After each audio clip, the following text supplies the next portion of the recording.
Hello, everyone, and welcome back to She Plays the Podcast. I'm super excited to have Julie DiCaro joining me today. Julie is a sports writer and senior editor at Deadspin, as well as a podcaster and former sports talk radio host in Chicago.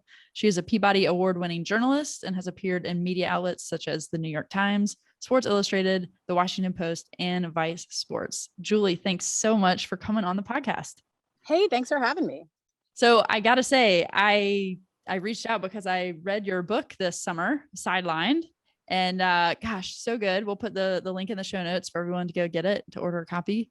What's it been like being an author and, author of a book versus you've been a sports writer, podcast, I'm sure, snippet creator, but yeah, author of a book. How's it feel? It's kind of bizarre. It almost feels like it doesn't really count. I'm like, people are like, oh, you wrote a book. And I'm like, yeah, but it's just a book that I wrote. It's not like a real book. I mean, that's kind of how I feel about it. Yeah, it's weird. It's definitely been weird. Can you tell folks a little bit about what the book's about?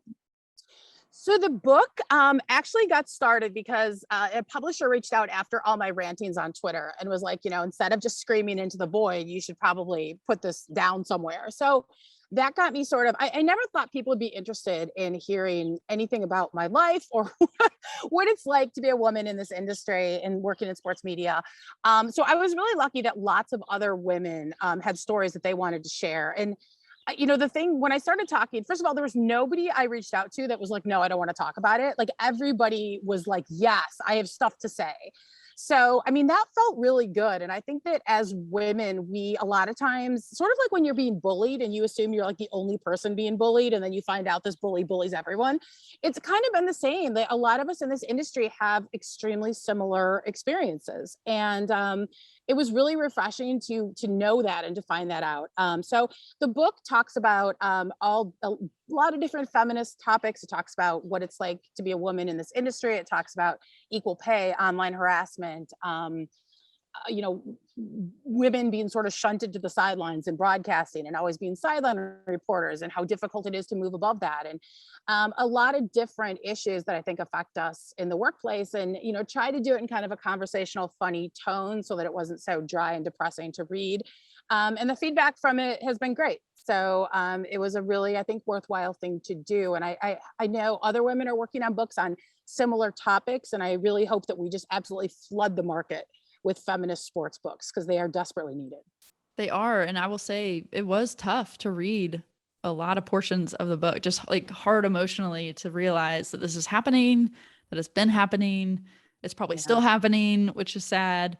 Yeah. So one, thanks for writing it and being vulnerable. I mean, I think that you're right that a lot of myself being new to the sports industry, there was a rude awakening that came with how women are treated.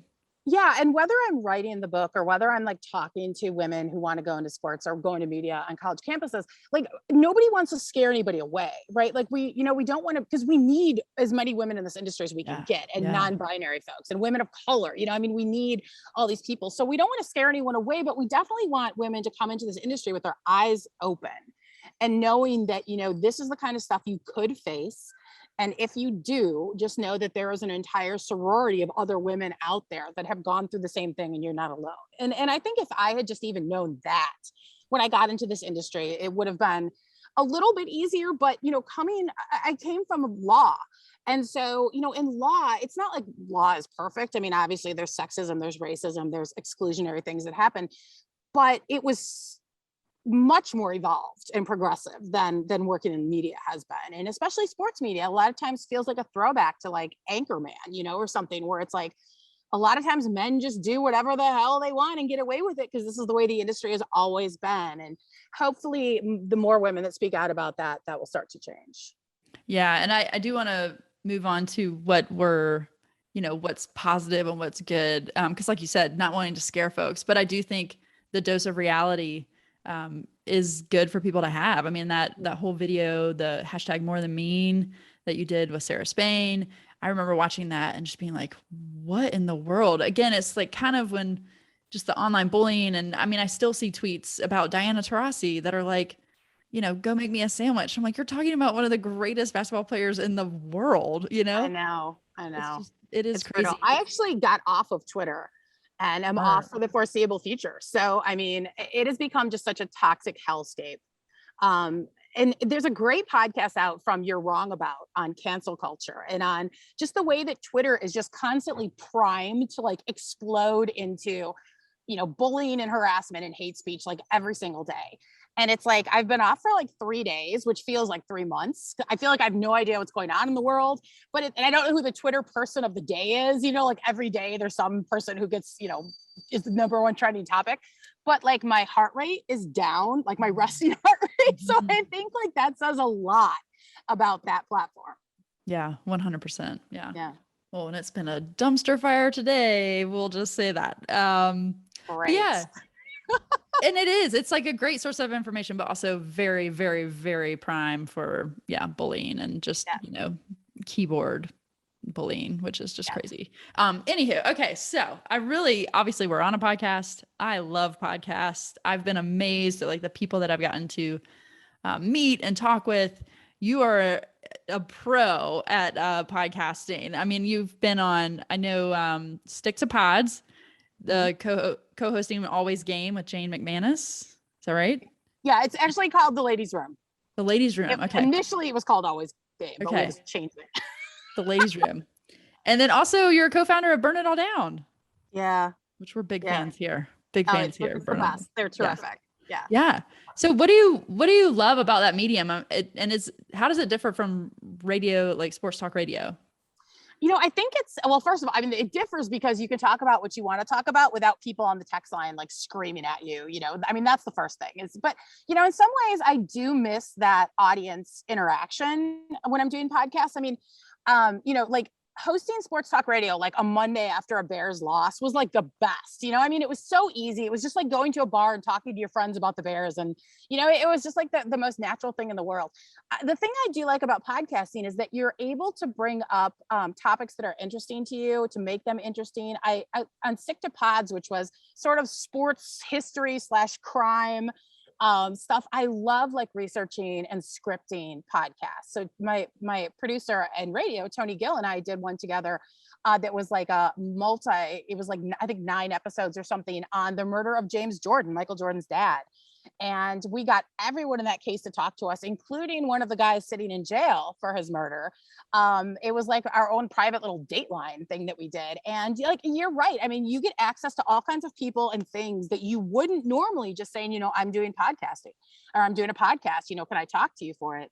You know, I love about it the same things I love about radio. I think that there's an intimacy to audio reporting and discussions that you don't get necessarily from visual ones. And so whether it's just like sitting and chatting with Jane and all these amazing people, all these amazing women we have on our show, or whether it's, you know, scripting stuff out and researching it and telling a story, to me, it's always been my favorite way to sort of communicate with people. I love it. So if you were to, and maybe you're working on one, I don't know, but if you were to do a scripted show, a scripted series about, you know, the women's sports world right now, is there a story or a couple stories that you're like, oh, I want to dive into this? Oh gosh. Yeah. I mean, there's so many great ones. I mean, I think the fight for equal pay is huge. I thought Let's Fucking Go, or LFG. Can I swear on here? Yep. Okay, great. I think that was fantastic. And I think there's a ton to be said there, not just about what the women are going through, but what the WNBA went through, what through the women's national hockey team protest and walk out of camp and what they accomplished, the history of the equal pay movement. I mean, I think that stuff is fascinating. I think there's a lot. I loved Kate Fagan's piece in Sports Illustrated about the struggles the WNBA has had to get where they are right now for 25 years. And I think that there's a ton more to be said about that. And then there's like historical stuff too. Like one of the very first Stick to Pods I did was about a Jewish high jumper in Hitler's Germany, who he basically put on the Olympic team to show everyone that he didn't have a problem with Jews, and then eventually kicked her off like right before the Olympics started. I mean, there's stories like that all over the place. And because women's stories have never really been told in sports on any kind of grand scale, you know, the women who played in the Negro Leagues, where is our podcast about that? I mean, there's just so many great stories out there.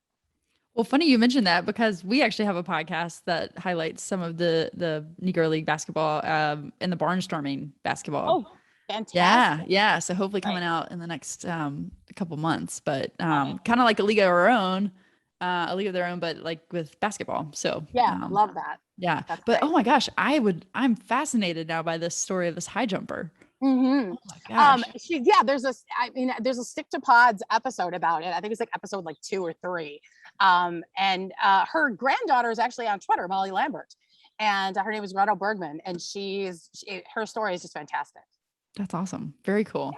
When I think too, I mean, I'm curious just in your experience and being on in different roles in the sports industry, um, as far as like even like broadcast opportunities, the pay gap there. I mean, I think that's stuff that we also don't know about just in like culture and society, but I'm sure it's drastic.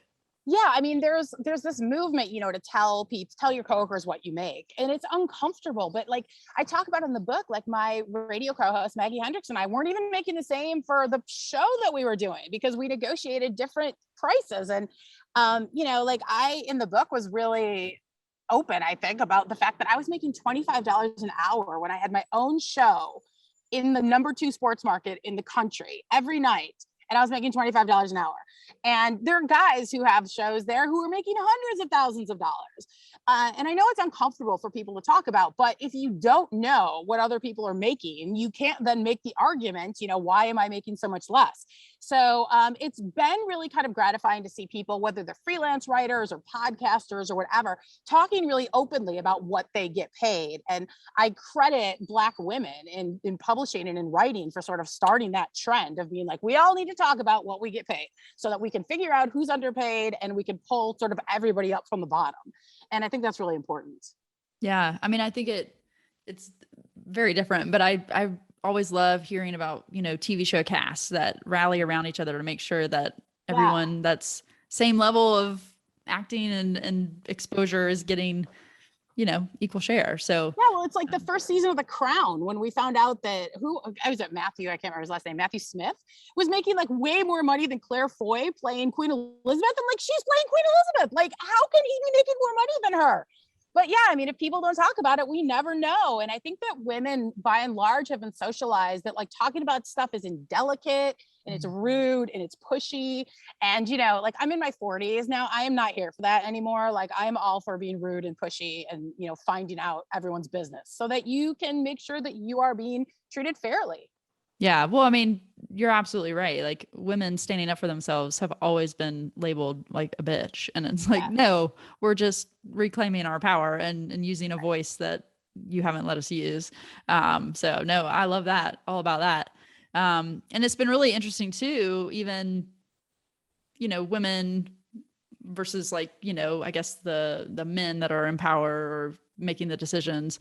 But even now it's trickling down to, athletes and women's sports leagues, at least stepping up and using their voice and saying, I don't care who's in charge, but we deserve better. Yeah. We're seeing that kind of across the board, especially in the NWSL.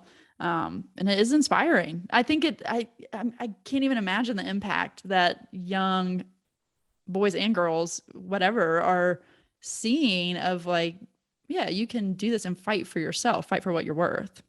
Yeah. Yeah. Like I have 2 sons who are in their late teens now, and they are growing up in a much different world than the one I grew up in. They're used to seeing women's sports. They're used to seeing women's professional sports. They're used to seeing, women broadcasters. Like it doesn't phase them. And they're sort of like, why wouldn't the U.S. women's national soccer team make more money than the men? Because they have won 4 World Cups and our men didn't even qualify last time for the World Cup. So I have a lot of hope for the next generation. This bullshit has been going on for way too long. I started the book out with the stories of like the first women that went into professional locker rooms and like what they went through. And they're sort of like, are you kidding me? This issue is still happening in, 2021. And it's kind of amazing. But I think that you're exactly right that, if you don't see it, you can't achieve it, first of all. And second of all, that, putting these issues out there, as uncomfortable as they are, and, being the first one through the wall is the bloodiest and all of that stuff. I think that we all do it for the people coming behind us. Like we all hope that other women and other non-binary folks and women of color and, trans community and everyone else will have it easier because of what women have been going through. But at some point it's like, how long do we have to keep like abusing, being abused and being mistreated and disrespected?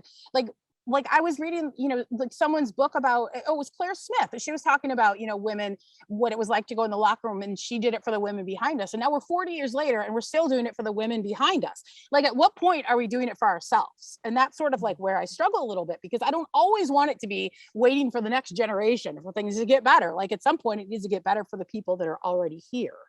Yeah, absolutely. And it is encouraging that more and more women, well, I don't know. I in my circles, it seems like there are more and more women wanting to take on roles in the sports industry. But I don't know what the attrition is from people already in it. So I can't make that statement, I guess. But yeah, I mean, there is that, it's just exhausting at the end of the day too, right? Like, being a trailblazer is tiring. And I'm constantly shocked at things that I'm like, wait, what? How has this not been invested in? Like, we're building a fantasy sports app for women's sports leagues, and the complete lack of investment in data and like providing and covering stats for leagues that have been around for over 10 years is staggering to me. And it's like, some people wouldn't realize. Right. Somebody just posted on Twitter, like, was that like her first MVP award, her first award for MVP was like a $50 pizza gift Bethany card. Balser. Yeah. Yes. What the fuck? Paid for by the Players Association. I think I read, not even the league. Unbelievable. I was like, I'll Venmo you that right now. What are we doing?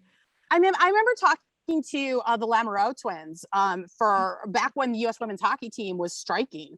And they were like, if we don't compete with Canada and go out there and at least give them like a really great gold medal match, people in the US are going to be upset. But at the same time, I'm working 3 jobs so that I can play hockey at this level. So yeah, I mean, I don't know where the disconnect is there, but if you don't invest in women's sports, but then you still want them to win gold medals so that you can be like, fuck yeah, USA, makes 0 sense. Yeah, no, I agree. That's why I think the NWSL-PA Players Association has done like a hashtag no more side hustles, because it is, they're professional athletes that also have 2 or 3 jobs. And this is across the board, not just in soccer. Yeah, you're right. Sure. Well, just curious. I mean, what are you loving right now in the sports industry? What are the stories or the athletes that like are inspiring you or you're really loving to follow? Okay. So the WNBA playoffs, I mean, just the difference from being in radio, when we would talk about the WNBA playoffs a couple of years ago and people were like, why are you talking about this? No one cares about women's sports. To now, where like my entire Twitter timeline is watching the games and talking about the games. And it's not just a bunch of women, it's men, it's NBA players, it's MLB players. That to me is really inspiring. We love to see it. I was a soccer player, so women's national soccer team stuff is always going to be inspiring to me. I thought Let's Fucking Go was great. I think we need more of that. And the Olympics, and not just the Olympics, but Naomi Osaka, Simone Biles talking about, and Michael Phelps talked about this too, and other athletes have now since come forward, but sort of giving women permission to practice self-care first, I think is huge. I mean, I think that by and large, the way that you make it, what in any industry as a woman, is just sort of like suck it up and deal with it. There's a million women who'd love to be in your situation. I mean, people used to tell me that in radio all the time. Fine, if you don't want this job, I can go out there today and get another woman to do it. Which is not healthy for anyone. So now that we're finally having a conversation about mental health and self-care and taking care of yourself, and it's okay to walk away and it's okay to tell someone to fuck off because they're treating you like crap. I mean, I think that is so important. And so I've been, sort of loving that story, as well as watching US soccer sort of have their little Twitter bitch fits about the US women's national team. It's always entertaining. Who's in charge of that account? I mean, so bad. Just unreal. I'm sure even as like the lawyer that, like just the lawyer side of you is just like, what is going on? I know. Like, really? Like, you're going to say that about is there a team in this country more beloved than the women's national soccer team? Yeah. You're going to bitch at them on Twitter? Are you kidding me? Yeah. Just nuts. Just insane. I know. And that was even something too, where it was like you were saying about hockey, but even with the US soccer team, people were so disappointed that they meddled in something other than the gold. And it's like, they still I want know. a medal. Like it, yeah, I don't know. And to even qualify for the Olympics for women is so tough. Yeah, like where were the men? Oh, it didn't qualify. Oh, Oh my gosh. Always sadly with US soccer. But no, I think that's great. And it is interesting to me too. Ted Lasso. I don't know if you're on the Ted Lasso train. Okay, I am. I love Ted Lasso. Me too. But it is super interesting to hear folks talk about Ted Lasso and like, especially in season 2, like really focusing on mental health. And then on the flip side, they're kind of hating on Simone Biles. And I'm like, what is this? Like, why is this disconnect? It's weird. There is a huge disconnect between Ted Lasso fans who I think all of us respond to like the positivity and the kindness with which everyone treats each other and the acceptance and understanding and the way those people then go out into the world and behave. Like I said this on Twitter, like there was this guy, he just comes over to my Twitter timeline and shit posts all the time. And so I finally went and looked at his timeline and it's all Ted Lasso stuff. And I was like in a really bad mood and I was like, Ted Lasso would hate you. Oh, I'm like, you'd get no hugs from Roy Kent. You can go hang out with Jamie Tartt because you are a mean person, but yet you love Ted Lasso. Like, yeah, I mean, I think it's exactly right. I mean, and you know, yes, I agree. it's strange. It is strange, but my goodness, that show's amazing. So It's really big fans. All right. Well, you want to play a little bit of rapid fire? Yes, let's do it. Okay. All right. What is your favorite sport to watch? Soccer. Favorite sport to play? Gymnastics. Really? Love I mean, that. I was a gymnast and I can't do much anymore, but I still love handstands and cartwheels and trying to make my body do things it doesn't want to do. I love that. I also love watching Jonathan Van Ness fulfill his gymnastic or their gymnastics dreams. It's amazing. I mean, his splits on the beam were pretty great. I think he actually did that. Yeah, it's pretty good. Amazing. All right. Favorite Gatorade flavor? Red. What flavor is that? Fruit punch? Fruit punch, Yeah. I think. Yeah. Yeah. All right. Best sports memory you have as like a viewer watching sports? Oh, Cubs winning the World Series in 2016. Waited my whole life for it. I love that. All right. Favorite sports moment you had while playing sports? Going deep into a state tournament with my high school women's soccer team. That, like, I think the camaraderie that women get in a society where we're so socialized to see each other as competition, I think to see each other as teammates and support system is a feeling that I will never forget my entire life. That's awesome. That's really big for our culture and like what sports can do for, I love that. Yeah. Put all the girls in sports. Yeah. Put all the girls in sports. Yeah. Oh my gosh. So much confidence building and everything. Yeah. Okay. Last one. If you could get free tickets for life to any sporting event, you get the tickets anytime it happens. So either like World Series every year or World Cup every 4 years. What are you getting free tickets to? I mean, the World Cup is the obvious answer for a soccer fan. I mean, that's a big one. Much as I have huge issues with the Olympic Committee and everything they stand for and everything they do, I really love the Winter Olympics, especially. So maybe the Winter Olympics. There you go. Great. Awesome choices. It's like all the sports I never played, so I want to go watch them. Like, how do you do that on ice? I don't know. Yeah.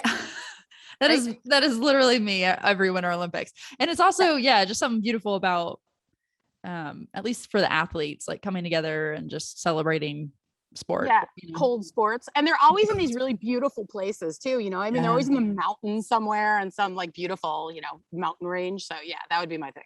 Perfect. Awesome. Well, thank you again so much for taking the time to chat. Where can folks find you, follow you, all that good stuff? Well, I'll probably have to go back to Twitter at some point. So at Julie DiCaro, although I'm taking a break, but I'm on Instagram at Julie DiCaro, and you can always read my work over at Deadspin. Awesome. Well, we'll put all those links in the show notes, and just thanks again for your time. Thanks for having me, Ashley. It was fun.